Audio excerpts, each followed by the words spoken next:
Congress ಮುಖಂಡನ ಪುತ್ರನಿಂದ hit and run ಪ್ರಕರಣ ನಡೆದಿದೆ. ಈ ಸಂಬಂಧಿತವಾಗಿ ಪುತ್ರನನ್ನ ಕಳೆದುಕೊಂಡ ತಂದೆ ಮಾತನಾಡಿದ್ದಾರೆ. ನನ್ನ ಮಗ ಮುಂಜಾನೆ ಕೆಲಸಕ್ಕೆ ಅಂತ ಹೋಗುವಾಗ ಈ ಘಟನೆ ಸಂಭವಿಸಿದೆ. ವೇಗವಾಗಿ ಕಾರ್ನಲ್ಲಿ ಬಂದ ಪ್ರಜ್ವಲ್ ಶೆಟ್ಟಿ ಬೈಕ್ನಲ್ಲಿ ಡಿಕ್ಕಿ ಹೊಡೆದಿದ್ದಾನೆ. ಡಿಕ್ಕಿ ರಭಸಕ್ಕೆ ಮಗ 3 ಪಲ್ಟಿಯಾಗಿ ಚರಂಡಿಗೆ ಬಿದ್ದಿದ್ದಾನೆ.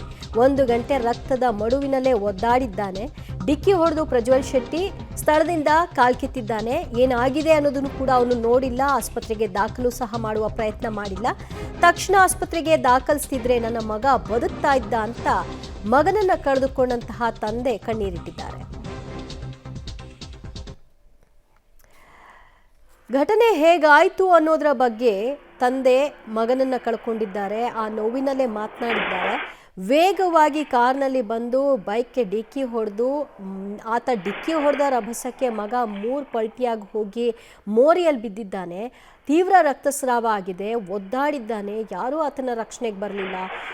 ಈ ವ್ಯಕ್ತಿ ಯಾರು ಹಿಟ್ ಅಂಡ್ ರನ್ ಮಾಡಿದ್ದಾನೆ, ಇವನು ಕಾಂಗ್ರೆಸ್ ಮುಖಂಡನ ಪುತ್ರ.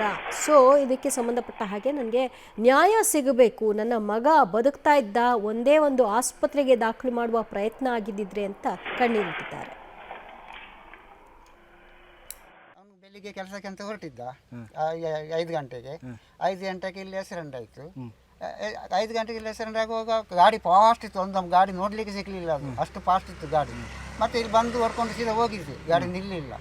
ಮತ್ತೆ 1 ಗಂಟೆ ಬಿಟ್ಟು ಮತ್ತೆ 1 ಗಂಟೆವರೆಗೆ ಅವನು ಜಂಪ್ ಆಗಿ ಗೇಟಿಗೆಲ್ಲ ಹೊಡೆದು ಜಂಪ್ ಮಾಡಿ ಗೇಟಿಗೆ ತಲೆ ಹೊಡೆದು ಎಲ್ಲ ರಕ್ತ ಎಲ್ಲ ಮೇಯ್ದು ಖಾಲಿ ಆದಮೇಲೆ ಮತ್ತೆ ದಮ್ ಕಟ್ಟಿ ನಾನು ಕರ್ಕೊಂಡೋಗಿ ಅಂತ ಹೇಳ್ತಾ ಇರುವಾಗ ಮತ್ತೆ ಅವನಿಗೆ ತಡಲಿಕ್ಕೆ ಆಗಲಿಲ್ಲ. ಮತ್ತೆ ಅಲ್ಲಿ ಸ್ವಲ್ಪ ಮತ್ತೆ ಡೌನ್ ಆದ. ಮತ್ತೆ ಹೀಗೆ ಮಾಡ್ತಾ ಇದ್ದ, ಅಲ್ಲಾಡ್ತಿದ್ದ. ಯಾರು ಕರ್ಕೊಂಡು ಹೋಗಲಿಲ್ಲ. ಮತ್ತು ಗಾಡಿ ಸಿಕ್ಕಲಿಲ್ಲ. ಆಮೇಲೆ ಯಾರೋ ಬಂದು ಗಾಡಿಗೆ ಆ್ಯಂಬುಲೆನ್ಸ್ಗೆ ಫೋನ್ ಮಾಡಿ ನಜೀರ್ ಸಾಹೇಬ್ರು ಅವರೆಲ್ಲ ಸೇರಿ ಎಲ್ಲ ಗಾಡಿಗೆ ಫೋನ್ ಮಾಡಿ ತಂದಿದ್ರು. ತಂದು ಮತ್ತೆ ಆ್ಯಂಬುಲೆನ್ಸ್ ಕರ್ಕೊಂಡು ಹೋಗಿ ಮಣಿಪಾಲಿಗೆ ಅಡ್ಮಿಟ್ ಮಾಡಿದ್ರು.